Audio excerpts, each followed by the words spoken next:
My name is Jake Morrison, and I am writing this from inside a metal box that smells like burnt copper. The aliens who put me here expected me to be screaming by now. Instead, my ribs hurt. From laughing, I cannot make myself stop. None of us can. 6 hours ago, I was sitting at my communication panel on a small human ship called the Lighthouse. We were a diplomatic vessel, only 12 people on board, sent to make peaceful contact with whatever lived past the edge of our solar system. Earth had finally built a working, faster-than-light engine, and the government wanted to wave hello before someone else waved first. The first sign of trouble was a blinking red dot on my screen, then another, then 40 more. Captain Henry Brooks leaned over my shoulder and said one quiet word that I will never forget. He said, "Oh." The ships came out of empty space like sharks coming out of black water.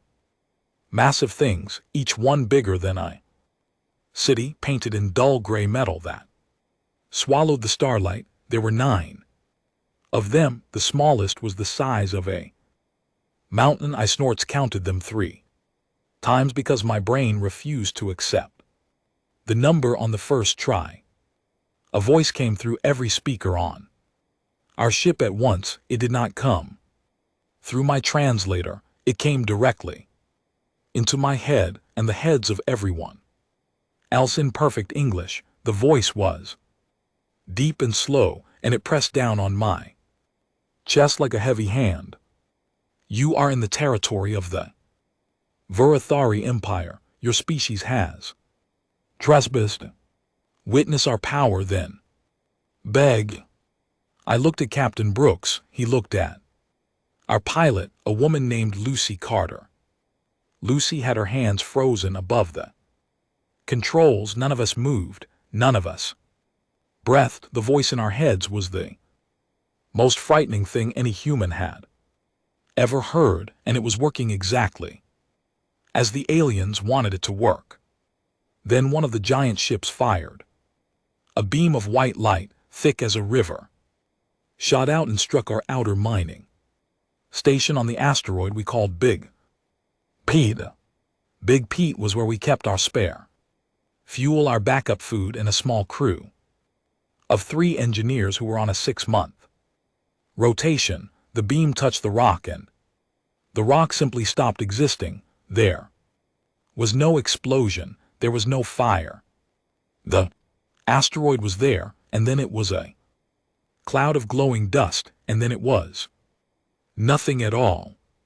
The voice spoke again. Surrender your vessel, bow your heads, weep for mercy. This is the path of every species that meets us. There is no other path. I waited for Captain Brooks to do exactly that. I waited for him to bow his head. I was ready to bow mine. My hands were already shaking. But Captain Brooks did something I did not expect. He cleared his throat. He pressed the open channel button on the main console. Then he said in a calm voice, as if he was ordering coffee at a diner, "Excuse me, did you guys not get our radio messages? We sent 12. We even sent a polite one in your direction last Tuesday. You could have called first. We would have moved the good rocks." There was a long silence. The voice in my head paused. I felt it pause. It was like the alien speaker did not know what to do with what it had just heard. Lucy turned in her chair very slowly. She looked at the captain. She said, "Sir, did you just complain to the giant battle fleet about not calling first?" The captain shrugged. Big Pete had my favorite mug on it, the one shaped like a frog. I felt something strange happen inside my chest. It started as a tight squeeze, the same squeeze you feel when you almost trip down the stairs. Then it twisted and changed direction and came out as a small choked noise from my throat. I was laughing. I was laughing while a fleet of city-sized ships pointed weapons at our hull, and I could not stop. Lucy started laughing too. She covered her mouth with both hands, but it was no use. Soon every person on the bridge was making some version of the same noise. We were also crying, some of us. We were also terrified, but we were laughing. And the laughing was louder than the crying. The voice in my head returned, but it sounded different now. It sounded confused. Your reaction is not correct. Repeat your snorts. Reaction is not correct. You are showing the wrong response. Adjust your behavior. Captain Brooks wiped his eyes. Buddy, I am sorry, but you cannot just tell people their feelings are wrong. That is not how feelings work. Has anyone ever told you that? Adjust your behavior. Show the proper fear. We have ended your asteroid, and we will end your ship next. Lucy raised her hand like a student. Class, quick question. If you end our ship, who will you talk to? Because right now you are the only people in our solar system who have spoken in full sentences today. We were going to play cards later. Want to join? I do not know what kind of training the Vurathari Empire gives its officers, but I am sure none of it covered being invited to a card game. The voice was silent for almost a full minute. Then it said in a much smaller tone, "You will be brought aboard for evaluation. Do not resist." A blue beam of light surrounded our ship. Our engines went quiet. Our screens went dark. The lighthouse was being pulled into the nearest mountain-sized vessel like a fish on a line. None of us could do anything to stop it, but none of us were begging either. The bay doors opened, and we floated inside. Captain Brooks turned to look at us. His face was pale, his hands were trembling, but his voice was steady when he spoke. Listen to me. We are not soldiers. We are not heroes. We are scientists, pilots, and one cook who specializes in pancakes, but we are also human beings. Whatever happens next, we stay together. We stay kind to each other, and if we are scared, we say so out loud, because hiding it makes it worse. Understood? We all nodded. Then he added, also, if any of you can keep making jokes, please do. I think it confuses them, and confused enemies are slower enemies. The doors of our ship hissed open. Standing in front of us was a row of soldiers, each one tall and thin, with gray skin and 4 eyes set in 2 pairs, above a mouth filled with small flat teeth. They wore black armor that absorbed the light. Their leader was even taller, with a silver collar around his throat that I would later learn marked him as an over-commander. His name was ZHK Tao. He looked at us the way a man looks at a strange insect on his dinner plate. Humans, he said in a deep, slow voice, you will follow, you will be silent, you will obey. Captain Brooks gave a small, polite nod. We will follow, we will obey within reason, but silent, sir, with the greatest respect. You have clearly never met a human before. ZHK Tao stared at him. Lucy walked past the captain and stuck out her hand for a handshake. The commander did not take it. She shrugged and put her hand back in her pocket. First time meeting a new species. Yeah. It is awkward for everyone. You will get used to it. A guard pushed her gently forward with the back of his weapon. We were marched down a hallway with low ceilings and walls that pulsed with a faint humming sound. The hum was meant to make us feel small and helpless. I think it was working on my body because my legs felt like jelly, but my mouth somehow was still working. I leaned toward our cook, a kind older man named Walter Hayes, and whispered, "Walter, are you okay?" Walter whispered back, "I forgot to turn off the oven." I made a noise that was somewhere between a sob and a giggle. Walter looked at me with a small sad smile. I'm joking, Jake, mostly. The oven is fine, I think. A guard turned around and hissed at us in his own language, the translator on my collar said, "Quiet, no noise." Quiet. Walter looked up at him and said, "Sorry, nervous habit, we snorts talk. When we are scared, try it sometime. It actually helps." The guard did not respond, but his second pair of eyes blinked at a different speed than his first pair.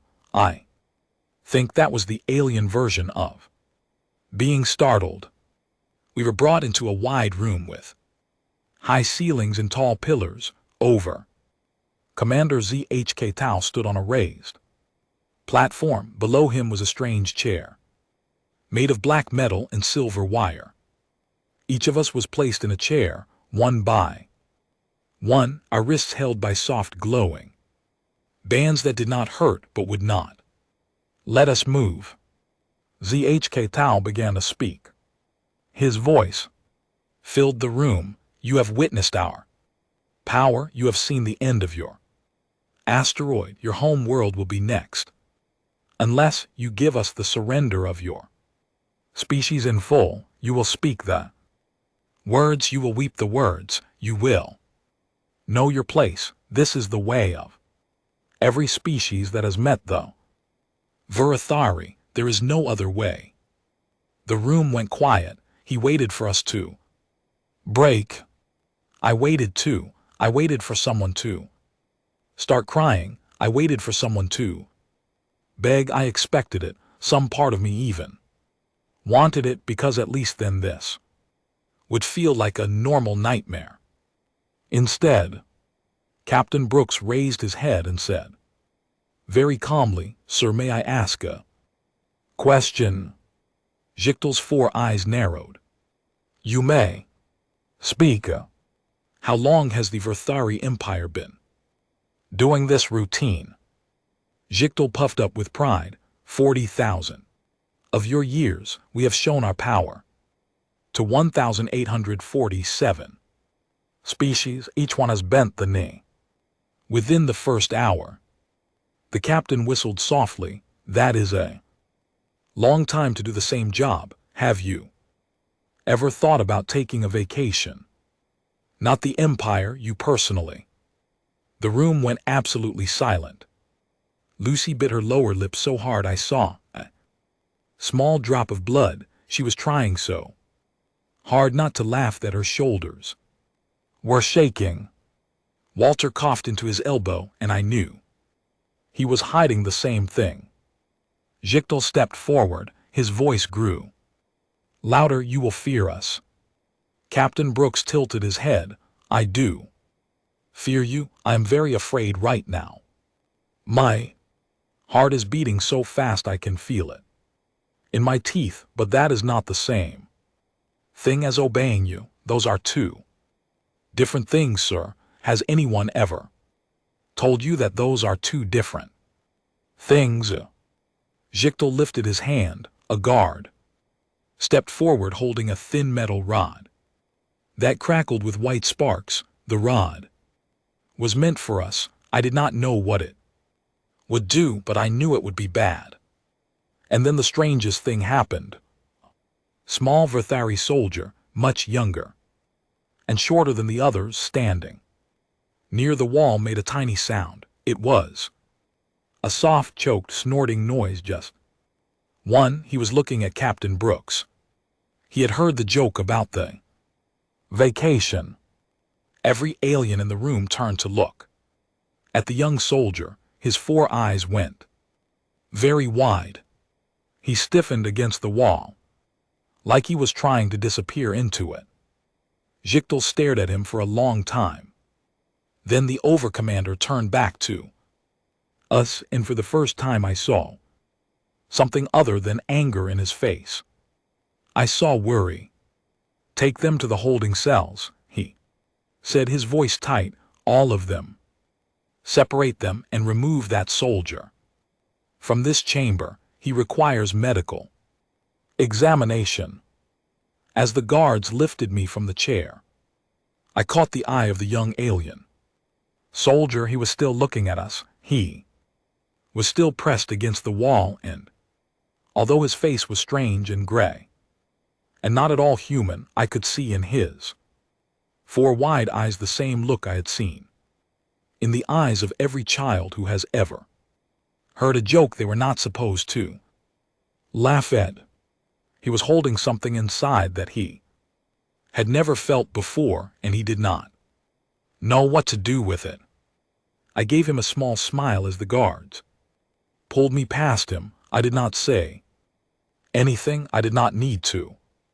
Whatever the Verthari Empire had planned for us, I had a feeling deep in my chest where the laughter was still bubbling that they had not planned for this. They had not planned for us at all. They put me in a small room with gray walls and one dim yellow light in the ceiling. The door slid shut behind me with a soft hiss, and I was alone for the first time since the giant ships had appeared on my screen. I sat down on the floor because there was no chair, there was no bed either. There was only a small metal bowl in the corner that I assumed was for water, and a small drain in the floor that I tried not to think about. For a long time I did nothing. I just sat. My laughter from before had drained out of me, leaving behind something heavy and sore. My hands were shaking. My eyes felt hot. I missed my mother. I missed my apartment in Houston. I missed my cat, who was probably sitting on the window sill at home wondering where his food was. I told myself out loud, "Jake, you are okay. Jake, you are still here. Jake, you are not alone. The others are nearby. You will see them again." Saying my own name helped. I do not know why, it just did. After what felt like many hours, the door opened. A different alien stepped inside. He was thinner than the soldiers, and his skin was a paler gray. He wore long white robe instead of armor, and his 4 eyes had a tired look. He carried a small flat device in one hand.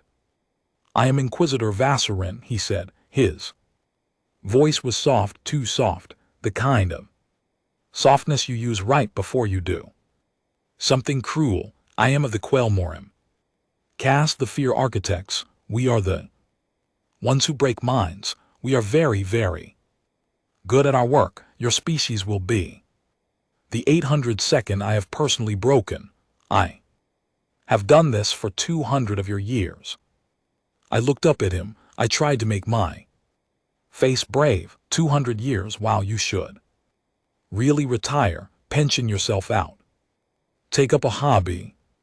He did not react to the joke. He simply pressed a button on his flat device. Light in the ceiling changed color. The walls grew dim. A strange smell, sweet and sharp at the same time, filled the room.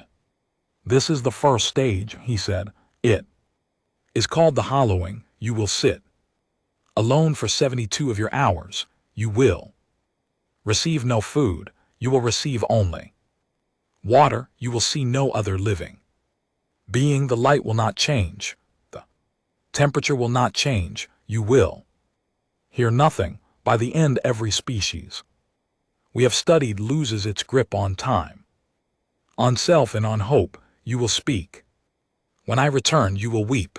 You will plead." He turned and walked out. The door hissed shut. The light stayed dim. The smell stayed in the air. I waited some more. After about 3 hours, I realized something. I realized that being alone with my own thoughts was not actually that bad. I had been alone before. I had Been alone many times. I lived alone. I worked night shifts at a satellite station back home where sometimes I did not see another person for 3 days. The Verthari did not know this about humans. They thought we were always in groups. They thought silence would break us. But I was a man who had once binge-watched an entire show about cake decorating in one sitting. I was a man who could sit still and stare at a wall and be perfectly fine. The hollowing was not torture. The hollowing was Tuesday. So I did what I always did when I was bored. I started talking to myself. I started by telling myself the entire plot of every movie I had ever seen in the order I remembered them. Then I sang loudly and badly. I sang every song I half remembered from school. I sang the national anthem.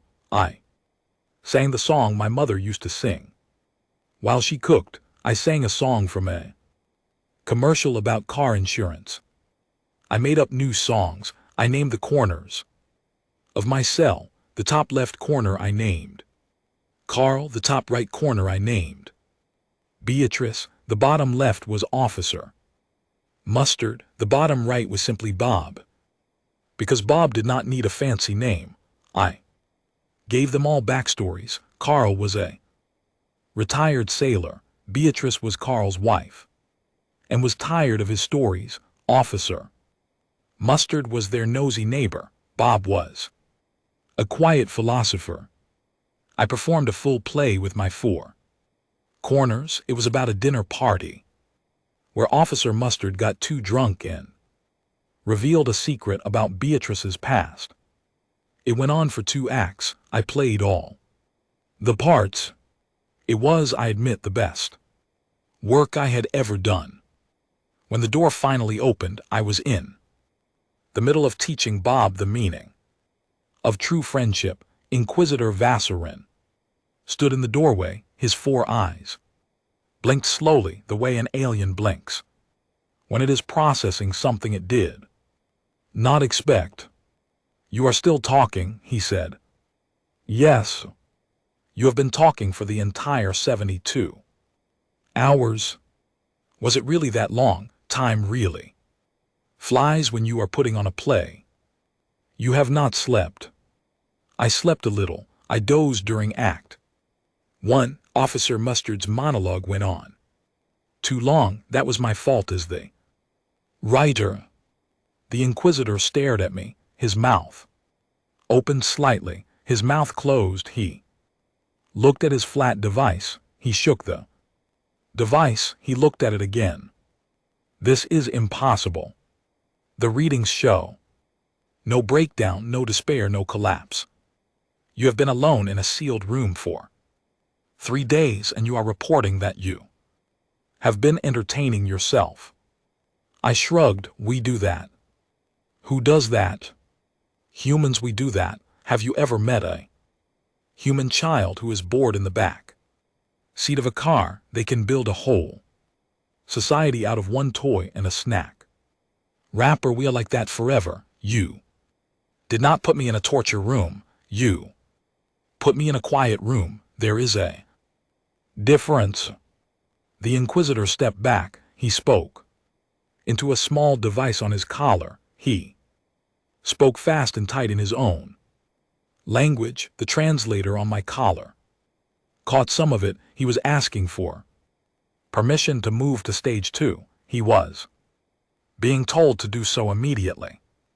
He turned back to me. "We will now try something stronger. You may not enjoy this one as much." He pressed another button.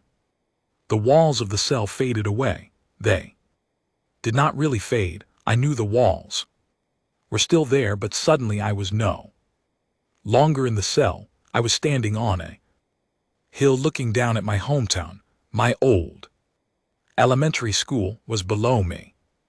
The sun was setting. It was beautiful. And then the sky split open. A beam of fire fell from the clouds. The school burned. The trees burned. The houses Burned, I saw my mother running from her front door looking up at the sky with a face full of fear. I saw my old neighbors. I saw the small park where I had broken my arm at age 8. I saw all of it ending in detail so sharp I could feel the heat on my cheeks. The Inquisitor's voice spoke in my ear. This is your world. This is what we will do. Beg us not to. Beg us and we will spare it. I stood and watched. My eyes filled up with tears. The tears spilled over. I was crying hard. I felt my whole body shake. The image was so real. The grief was so real. I felt as if my mother had truly been killed in front of me. I sobbed. I sobbed out loud. The Inquisitor sounded pleased. Yes. There it is. Now speak the words. Surrender. I cried for another minute. Then I wiped my face with the back of my hand. I took a breath. I looked at the burning vision of my hometown, and through my tears I said something. My voice was wet and shaking, but I said it. The packing was good. The Inquisitor paused. What? The packing of your fake disaster movie.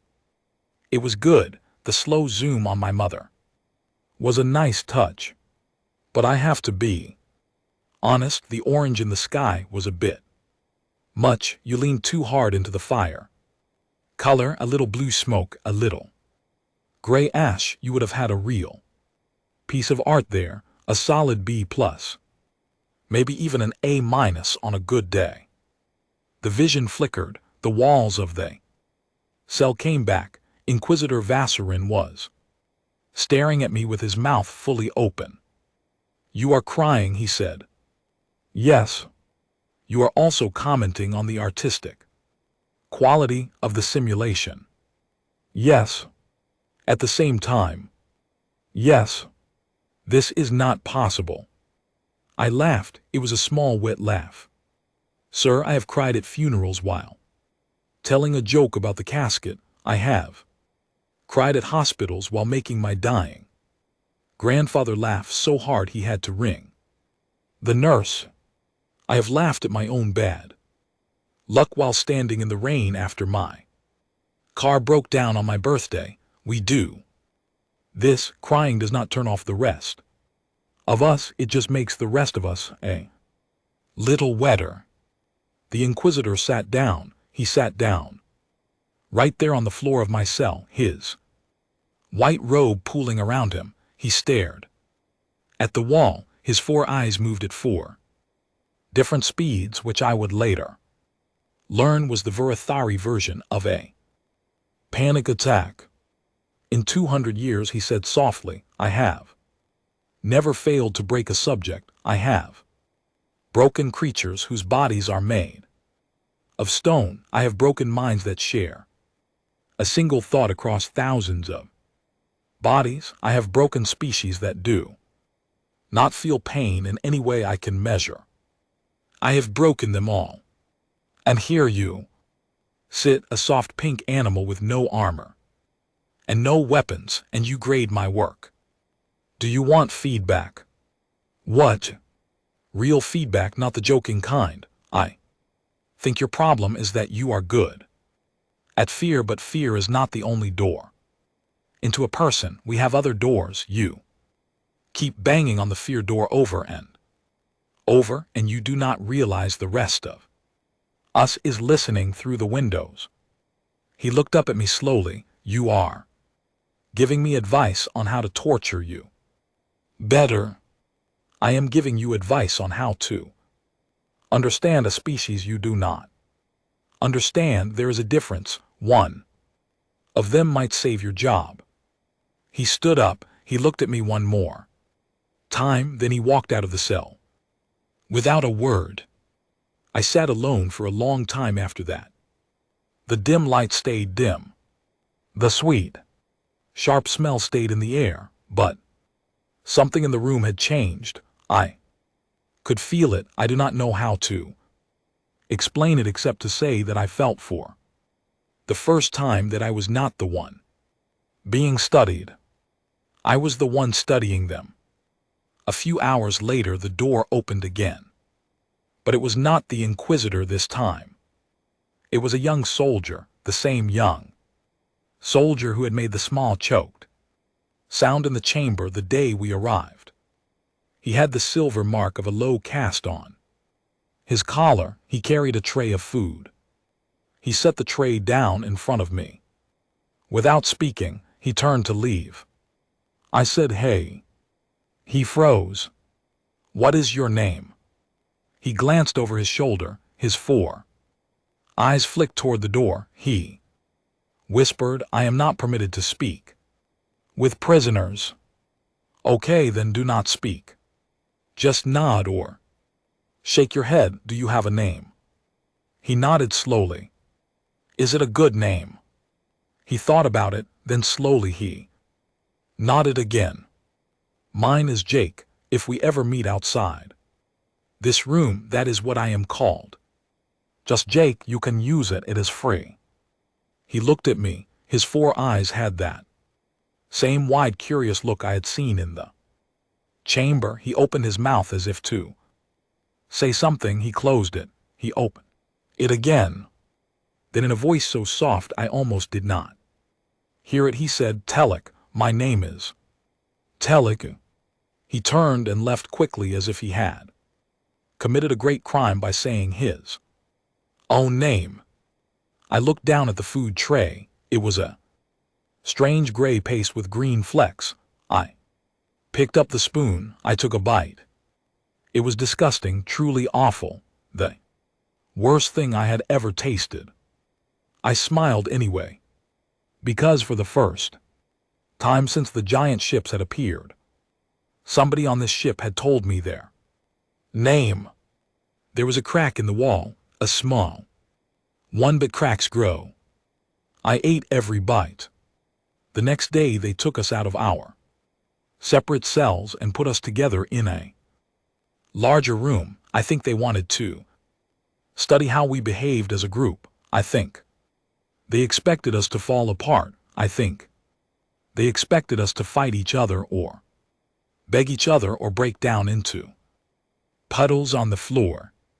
What they got instead was Lucy Carter doing impressions of every guard in the hallway and Walter Hayes giving a cooking lesson to a security camera.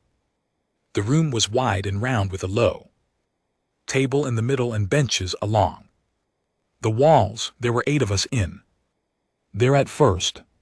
Captain Brooks, Lucy, Walter, me, our medic Dr. Grace Fisher, our engineer Peter Lane, our biologist, Ann Murphy, and a young pilot named Daniel Ross. The other 4 crew members were being held somewhere else. We did not know why. The first thing Captain Brooks did when we were all together was hug each of us, one at a time. He did not say much. He just put his hand on our shoulders and said, "You are doing well, keep going."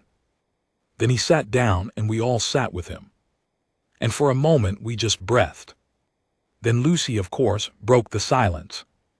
"Okay, so quick check-in. Has anyone been waterboarded? Anyone? No, just emotional torment. Same. Cool, cool. Cool." Dr. Fisher said, "They tried to make me see my dead sister." We all went quiet. Dr. Fisher continued, "She has been gone for 15 years. They built a vision of her. They had her ask me why I never came to visit her grave." "Oh, Grace," Anne whispered. Dr. Fisher took a breath, then she gave a tired half smile. "I told the alien running the simulation that he had gotten her hair color wrong. She had red hair, not brown. I said, if you are going to stab a person in the heart, at least do your research first." He turned the simulation off in less than 10 seconds. I think I heard his feelings. Walter started to laugh. Then we all started to laugh. It was not a happy laugh. It was the kind of laugh that comes out when there is nothing else left to do when the alternative is to sink down and never come up again. It was a survival laugh. We held onto it like a rope. Peter, the engineer, said, "They tried to bury me alive. Mentally, I mean, they put me in a vision where I was in a coffin and the dirt was being shoveled. On top, I am terrible with small spaces. By the way, they figured that out fast." And Captain Brooks asked. Peter shrugged. "I told them, look, if you are going to bury me, at least give me a book. I am going to be down here for a while. I do not want to just lie around." We all laughed again. Daniel, the young pilot who was only 23, and on his first deep space mission, said quietly, "I cried a lot. I am not going to lie. I cried for a really long time." Anne reached over and took his hand.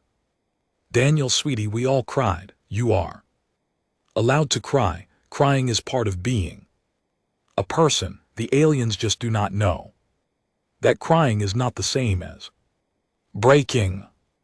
Daniel looked up at her with red eyes. Yeah, crying is just water. It does not mean you give up. It means your body is doing its job." Daniel nodded. He looked a little less small after that. Captain Brooks stood up. He looked around at the cameras in the corners of the room. He smiled at them. Then he turned back to us. "All right, team. Listen up. We do not know how long we will be here. We do not know what they will try next, but here is what I do. No, we are still us. They have not changed us. They have not gotten to us. Not yet, and the longer we stay us, the more they have to deal with us. Got it?" We all nodded. "Good. Now, Lucy, do your impression of over Commander ZHK Tau. Do it loud. I want every camera in this room to pick it up." Lucy stood up like she was on a stage. She straightened her back. She made her face long and grumpy. She lowered her voice as deep as it would go and said, "I am over Commander ZHK Tau. I have 4 eyes. They do not work together. I have been angry for 40,000 years. I have never had a snack." We laughed so hard that I thought my chest would burst. Even Dr. Fisher, who was usually the most serious among us, was wheezing. Then we heard something, a small sound outside the door. It was a soft, choked snort, just one, just like before. We all looked at the door. Lucy held up her hand and to silence us. The sound did not come again, but I knew it had been real. I had heard it. We all had. "There is a guard out there laughing," Captain Brooks said quietly. "Or trying not to," Anne said. "Either way," the captain said, "that is interesting." For the next several days we were kept in that round room. We slept on the benches. We ate the gray paste. We talked. We told stories about home. We argued about the best pizza topping. Walter and I had a serious fight about pineapple. He was wrong, for the record. We taught Daniel how to play a card game using flat pieces of food we tore from our paste bricks. We named the cleaning robot that came to the room twice a day. Lucy named it Greg. Greg was small and round and beeped softly. We started waving at Greg every time he came in. The first day, the guard outside the room watched us through the door slot with confused eyes. By the third day, Greg had a personality, a backstory, and a small song about him that Walter had written. On the 5th day, something happened. Greg came in for his usual cleaning, but this time the guard who watched him through the slot, the same young guard who came every day, opened the door slightly and slid something across the floor toward Greg. It was a small, soft cloth. We all stared. The guard quickly closed the door. Lucy walked over and picked up the cloth. She looked at it, then she looked at us. He gave Greg a polishing cloth. For Greg, Walter said. For Greg, Lucy said. That guard gave a gift, Anne said. Slowly, to a robot because he heard us talking about the robot like a person. And he wanted to be part of it. Captain Brooks sat down slowly. He rubbed his face with both hands. Then he looked up at all of us, and there was something in his eyes I had not seen before. It was hope, real hope. They are listening, he said. They are watching, and it is changing them. That night Telek came to my cell. I was alone again. They had separated us at the end of each day. He brought me my food tray like always, but this time he did not leave right away. Jake, he said softly. He had been calling me by my name for 3 days now, when no one else was around. Hey, Telek. He sat down on the floor across from me. He had never done this before. He looked at the door. He looked at the camera. The corner of my cell. He pointed at it. Then he tapped his throat where a small device was, and the camera light went dark. You turned it off, I asked. For 3 of your minutes, no more. I will be punished if I do longer. Okay, 3 minutes. What is up? He took a deep breath. His 4 eyes looked sad. He said, the Inquisitor has filed a report. And GT snorts. And GT. He said your group is showing a new pattern. He used a word that has no good translation. The closest is wrongness. He is saying you are spreading wrongness to the soldiers who watch you. Wrongness. In our language, it is what we call laughter. We do not have a word for laughter that is good. We only have a word for laughter that is sick. Our healers used to treat laughter. They used to cure it. I sat very still. Telek is laughter. Sick where you come from. He looked at me. His 4 eyes were so sad I felt my chest hurt. It is not allowed, he said. It is a sign of broken thinking. I have not laughed since I was very small. My snorts.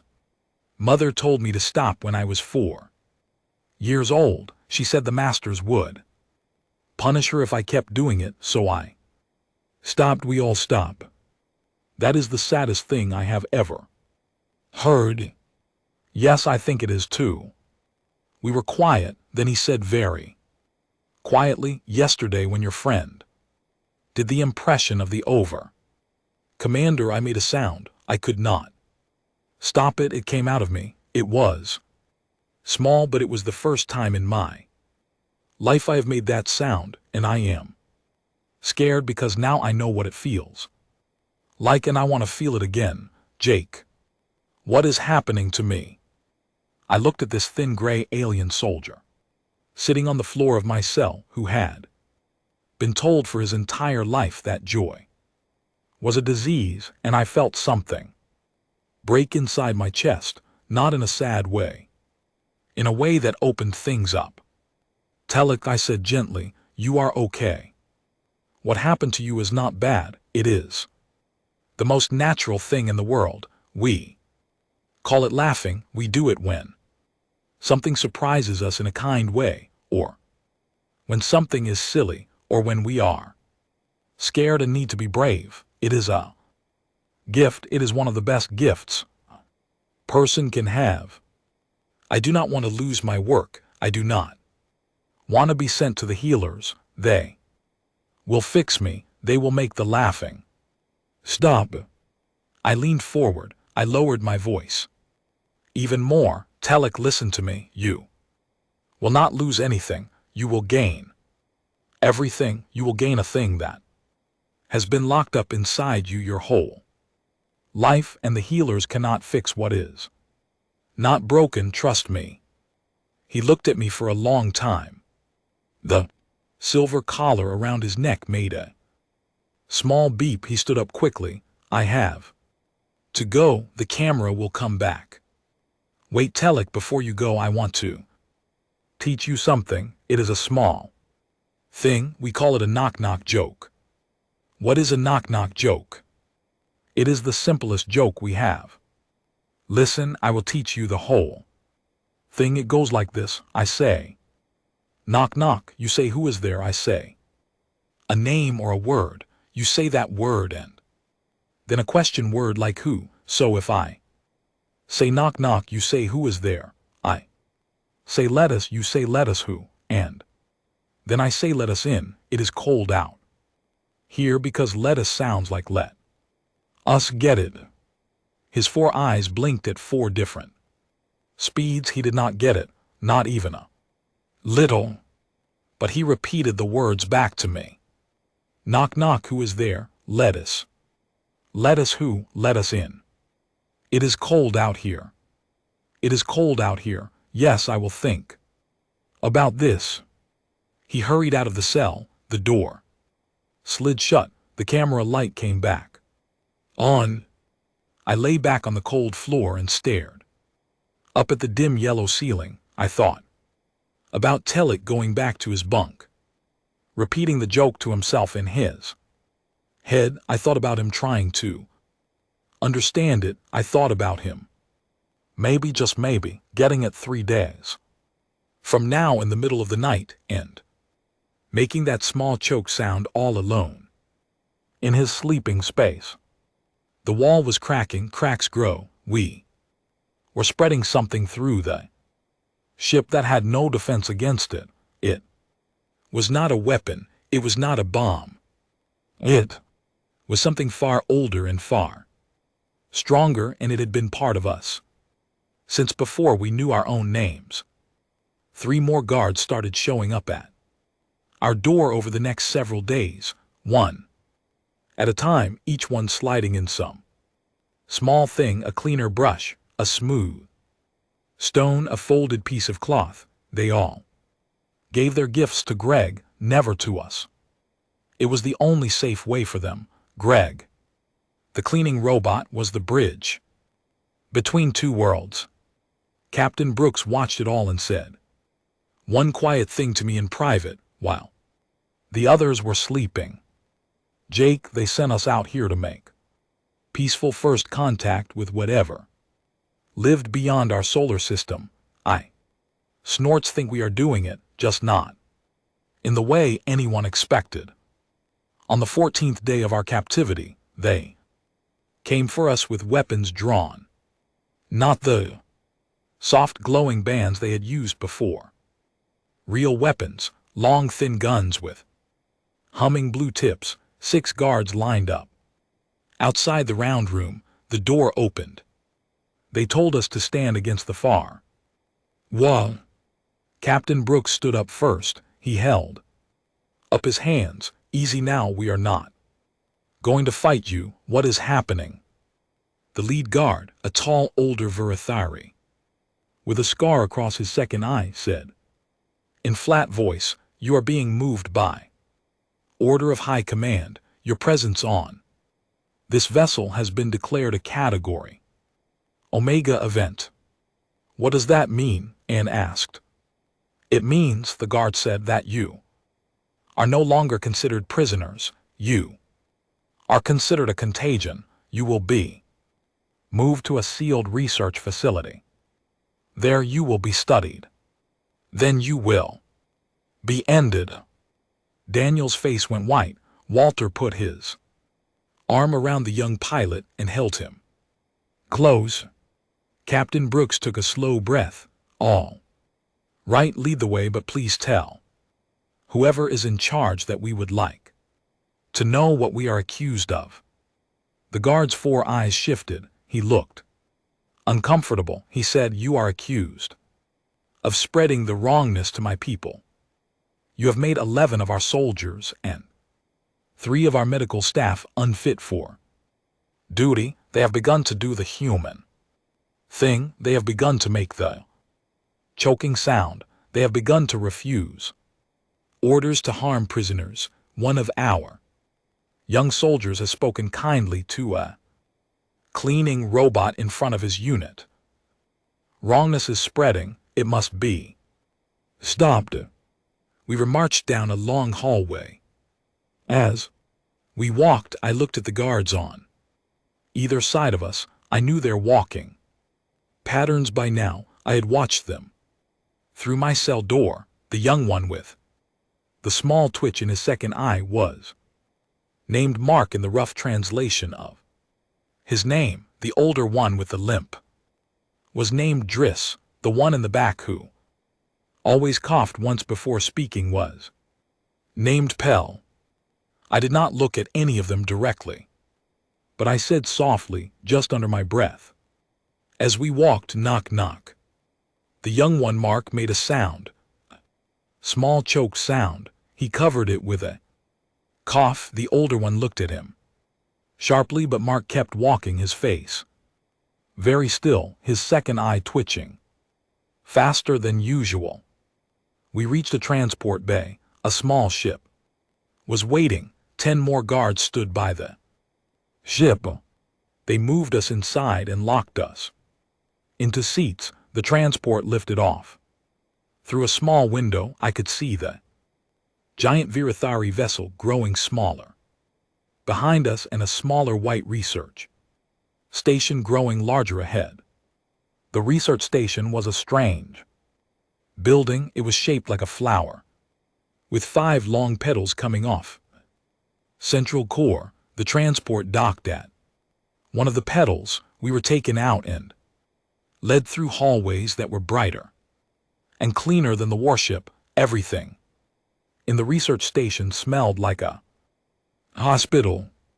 We were brought into a wide room with glass walls. On the other side of the glass were rows of seats like a small theater. In the seats sat about 30 Virathari, all wearing white robes. The Quelmoram, the fear architects, the ones who had spent their lives breaking minds. In the front of the row was Inquisitor Vassarin, my old friend from the cell.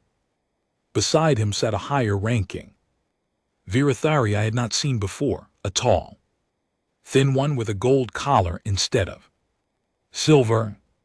The tall, thin one stood up. I think because the voice was higher than the others, she walked to a microphone. Humans of the vessel Lighthouse, I am Chief Architect Mevria. I have been assigned to assess your case. Please be seated.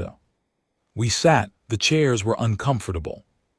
Mevria looked at her notes. She looked up at us. She did not look angry. She looked tired, very tired. She looked like a doctor who has just seen a very strange test result and does not know how to write it down. In 40,000 years, she said, Virathari Empire has classified 8 categories of threat. Category Alpha is military threat. Category Beta is technological threat. Category Gamma is biological threat, and so on down to Category Theta, which is environmental contamination. We have never had a Category Omega. The category was created last week for your species. Captain Brooks raised a hand politely. May I ask what Category Omega means? It means a threat to our way of being. A threat not to our power but to our shape. You are not strong. Your weapons are weak. Your numbers are small. By every standard measurement, you should be the easiest species we have ever met. And yet, Captain, you have done in 14 days what no enemy has done in 40,000 years. And what is that, ma'am? You have made our soldiers laugh. The room was silent. She continued, our scientists have studied your species for the past 2 weeks. We have run every test we have on you. We have reviewed every recording of every conversation in every cell. We have measured your brain activity. We have measured the brain activity of the Soldiers who have been near you, and we have learned something we did not know was possible. She picked up a small device. The wall behind her lit up with a chart. The chart showed two lines. One was blue. One was red. The blue line went up and down sharply. The red line went up and down sharply too, but the two lines moved at the same time. This is a brain scan of one of your crew taken during a torture session. The blue line measures fear. The red line measures joy. In every other species we have ever tested, when one line goes up, the other goes down. They cancel each other out. The mind picks one and discards the other. This is the basic principle of fear control. We frighten you. Joy decreases. You become easier to control. She pointed at the chart. But in your species, both lines go up at the same time and both lines go down at the same time. You feel them together. You hold them in the same hand. You do not pick. You do not choose. You feel everything at once, and your mind does not break. Your mind becomes stronger. She set down the device. She walked closer to the glass. We do not have a name for this. The closest word in our language is paradox. Tolerance, the ability to hold two opposite things in the mind without picking one. We thought it was impossible. We built our entire civilization on the belief that it was impossible. Our control of every species we rule depends on this belief. If a species can feel afraid and unafraid at the same time, then we cannot rule them through fear. Do you understand what this means? Captain Brooks said softly, I think we are starting to. It means, she said, that if your way of feeling spreads to even one of the 800 species we currently control, our empire ends, not in a war, in a slow turning away. A people who can laugh while afraid will not bow. A people who can grieve and love at the same time will not break under loss. A people who can hold contradiction will not accept the simple shapes of fear we offer them. They will see through us, and once they see through us, they will not look back. Walter raised his hand. Ma'am, may I ask a question? You may. Have you ever laughed? She froze. The whole room froze. She said very quietly, I have not. Would you like to? It is forbidden. The Quelmoram are healers of the wrongness. We do not carry it. We cannot carry it. Walter looked at her with that gentle old face he had. He smiled the way a grandfather smiles. He said, Ma'am, I have been a cook for 40 years. I have made breakfast for every kind of person you can imagine, the sad, the angry, the broken, the lost, and I have learned one thing: there is no such thing as wrongness. There is only people who have not been allowed to be themselves yet. You are not sick. Your soldiers are not sick. You are just people who have been told their whole lives that one of their colors does not exist. When you find out it does, of course you are scared, but the color was always there. It is in you. It has been waiting for 40,000 years. I watched Mevria's 4 eyes. I watched them carefully. They went still. Then they began to fill up with something. Wetness. She turned her face away. She said in a tight voice, this conversation is over. Take them back to their holding rooms.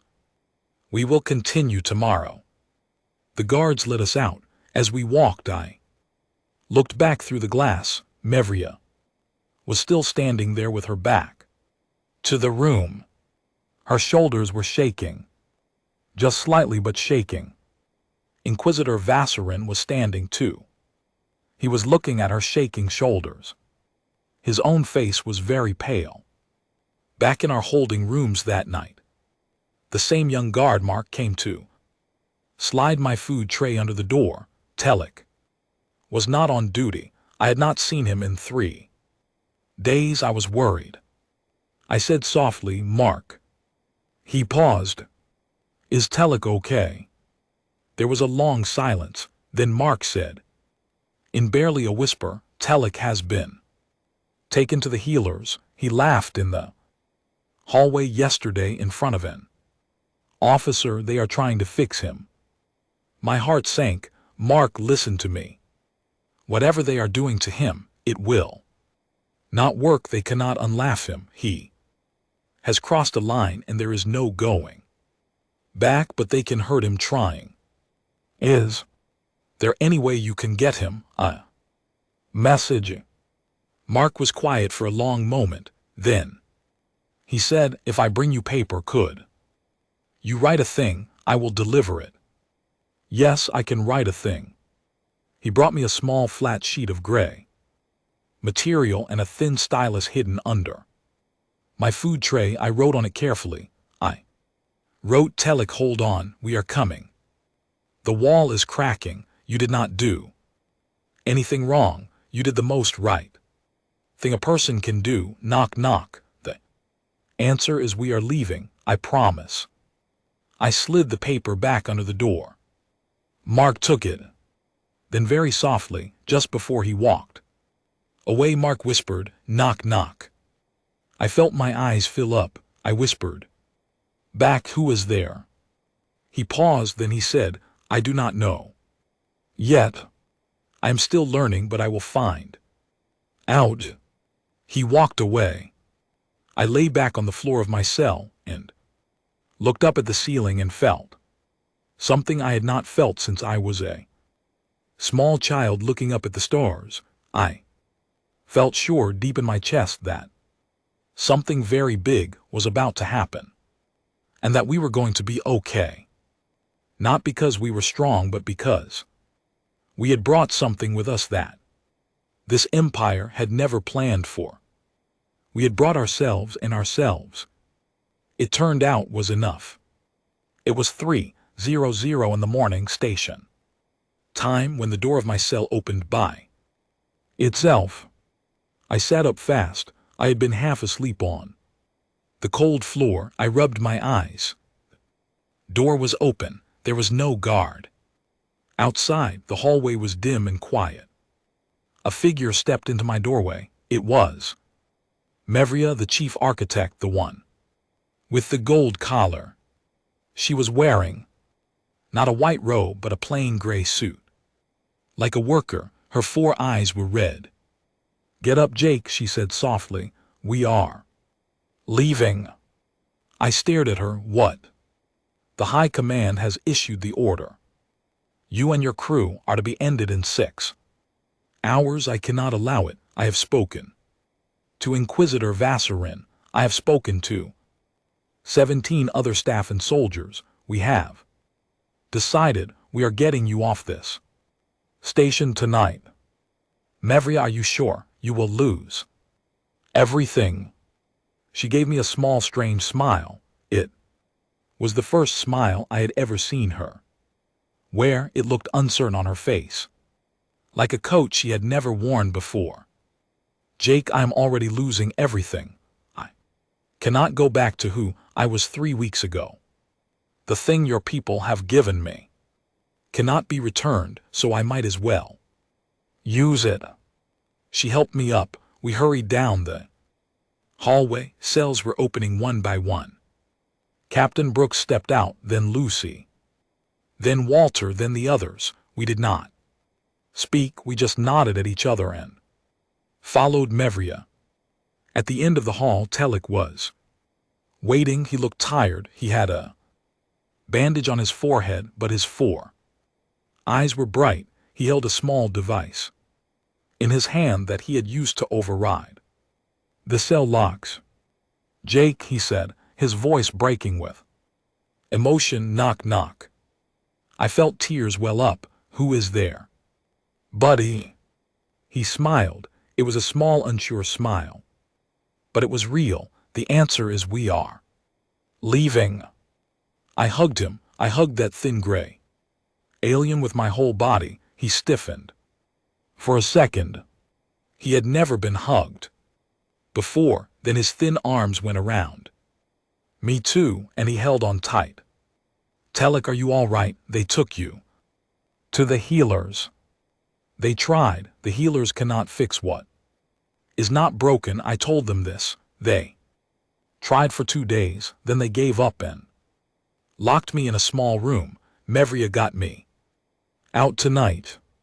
We hurried on. Behind Telek were others. Mark, the young guard, Inquisitor.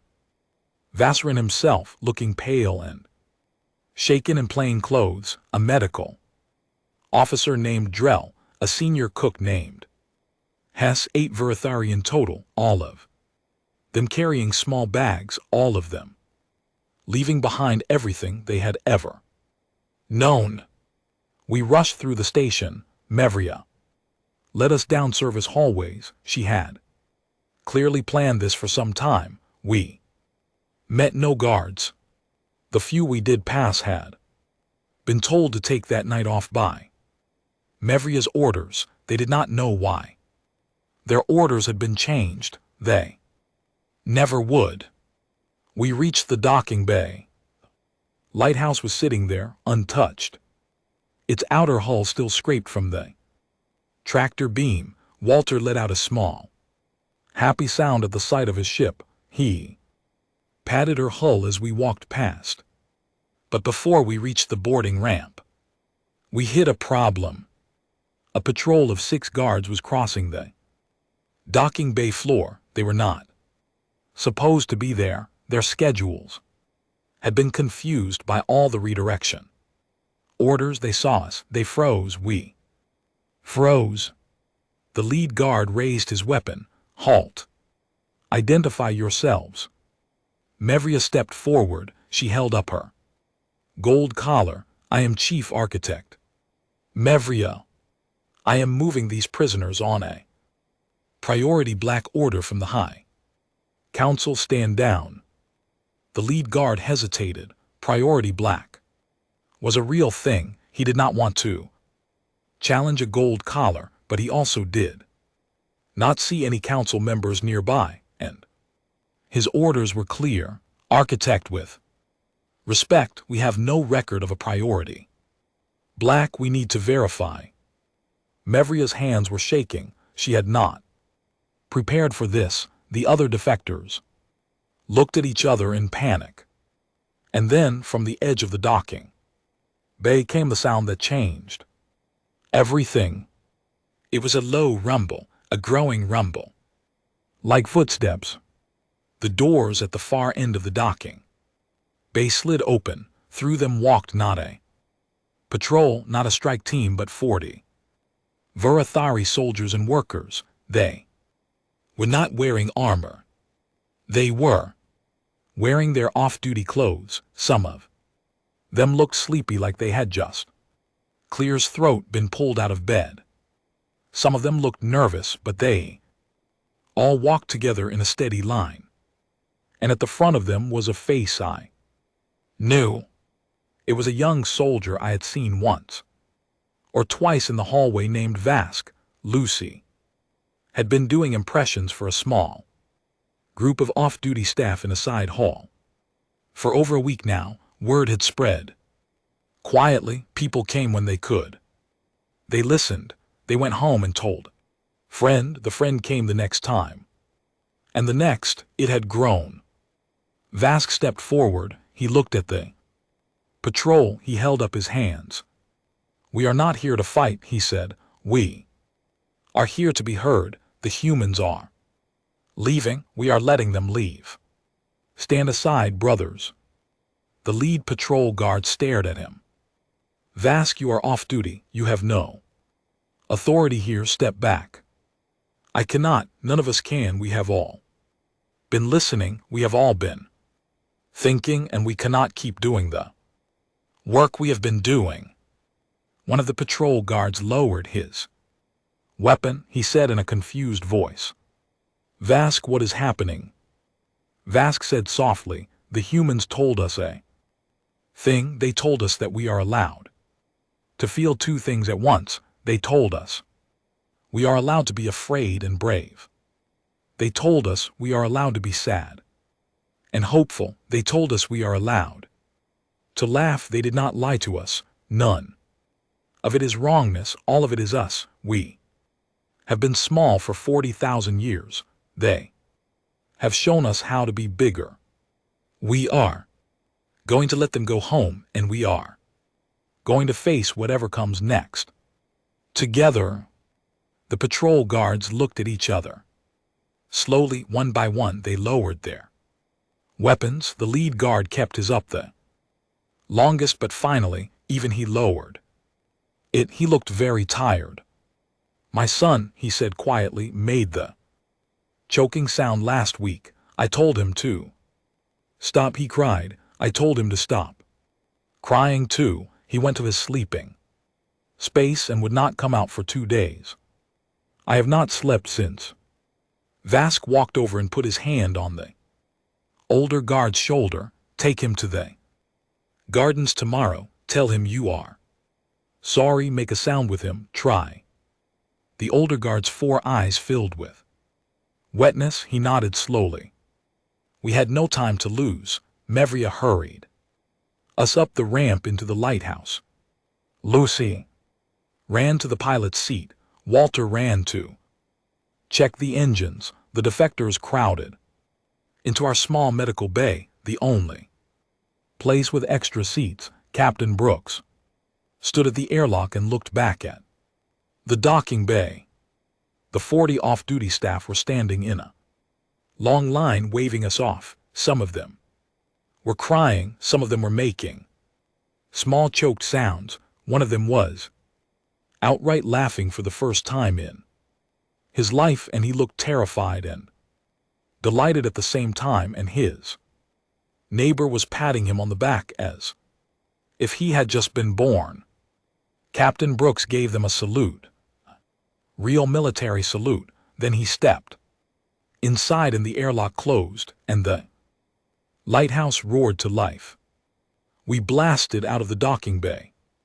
The Virathari giant ship saw us go. Of course, alarms went off. The voice of Overcommander ZHK Tal came over our radio. Lighthouse power down. Return to the station. You have no chance of escape. We will catch you in seconds. Lucy leaned into the radio. Hi, yeah.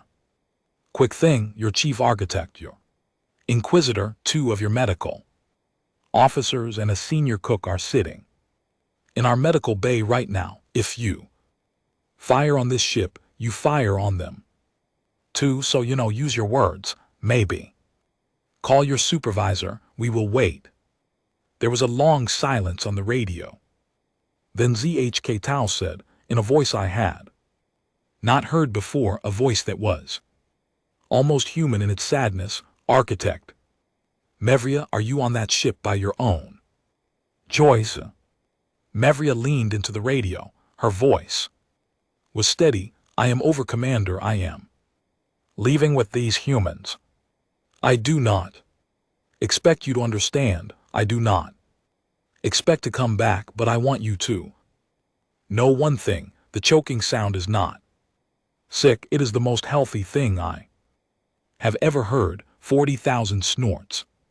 Years of fear has been the wrongness all. This time we just did not know.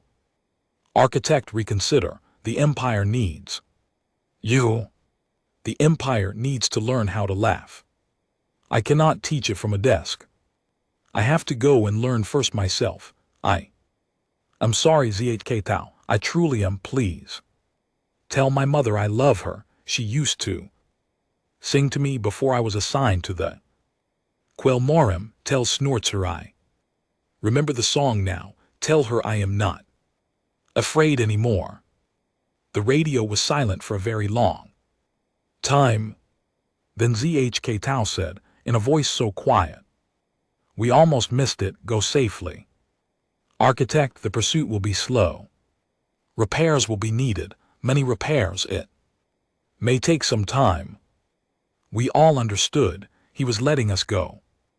Without saying he was letting us go.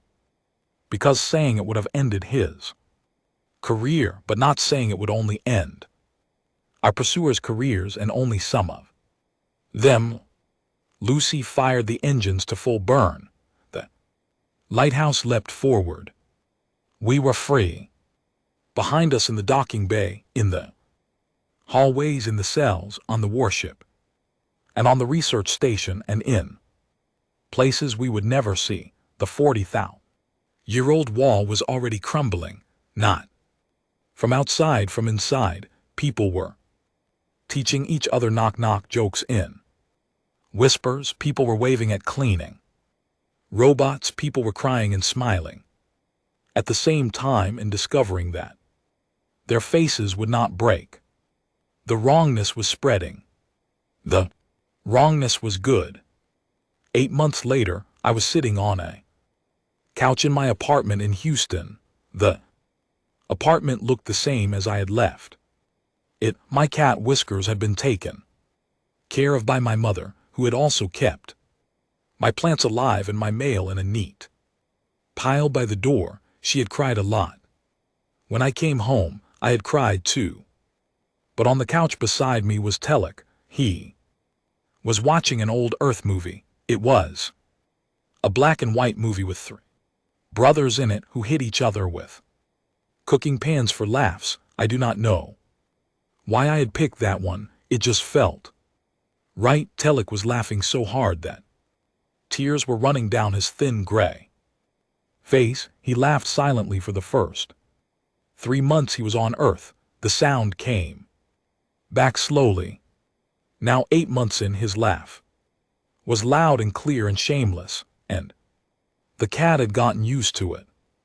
Lucy was in the kitchen on the phone, planning her tour. She was scheduled to perform stand-up comedy at 6 different alien embassies over the next 2 months. The ambassadors had specifically requested her. She had told me she was going to do a bit about the origin, the fake disaster movie. I had laughed for 10 minutes. Walter was teaching a cooking class in the basement of the local center. His students included Mevria, who had taken the human name Maeve and had moved to a small town in Vermont where she was learning how to bake bread. She wrote me letters. She still cried easily, but she also laughed more than any human I knew. The two of them coexisted in her now. She was, as she had said in our first meeting, a person who could hold both colors. Inquisitor Vassorin, now going by Vincent, ran a podcast.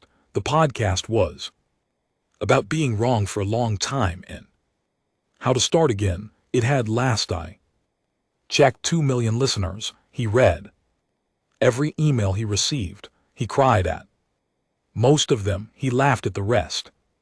Captain Brooks had retired. He spent his days fishing on a lake in Michigan. He Snorts had told me the last time I visited him that he had not stopped thinking about the docking bay, about the older guard whose son had cried. He hoped that guard had taken his son to the gardens. He hoped they had laughed together. We did not know. We would probably never know, but Captain Brooks said with that quiet smile of his, "Hope is a thing you carry, Jake. It does not always come back to you, but you carry it anyway." The Ver-Athari Empire had not fallen. Not in the way old wars fall. There were no battles. There was no surrender. Instead, the empire was changing. Slowly, painfully, beautifully. Every day, more and more of its people learned the choking sound. Every day, the fear control on its 800 species grew thinner. Every day, a few more people, somewhere out there in the wide dark sky, learned that they were allowed to feel two things at once. They were allowed to be themselves. The galaxy had spent 40,000 years agreeing that fear was the only Language, we had taught it in less than a year that there was a much older and much deeper one. A language that lived in choked sounds, in shaking shoulders, in the moment between a tear and a smile, a language that did not need to be invented. It was already inside everyone. They had only forgotten how to speak it. I sat on my couch with my cat in my lap, and Telek laughing beside me, and the smell of Walter's banana bread coming up from the basement, and I thought about Big Pete the asteroid, the first thing the Ver-Athari had ever ended on our side. I thought about my favorite mug, the one shaped like a frog that had been on Big Pete when it disappeared. I would never get that mug back. That was a real loss, a small one in the grand scheme, but real. And I missed it, and I was happy. I was scared of what came next. And I was hopeful. I was tired, and I was alive. I was a human being. I was allowed. And out there somewhere on 1,000 worlds, more and more people were learning that they were allowed to. That was the secret. That was always the secret. The Empire had expected fear. It had built its entire long history on fear, but fear was never the strongest thing in the galaxy. The strongest thing in the galaxy was a small choked sound that came out of a young soldier's throat in a quiet hallway when he heard a joke he was not supposed to hear. That sound was free. That sound was infinite. That sound once made could never be unmade. And reader, somewhere in the dark right now, somebody is making it for the very first time. The end.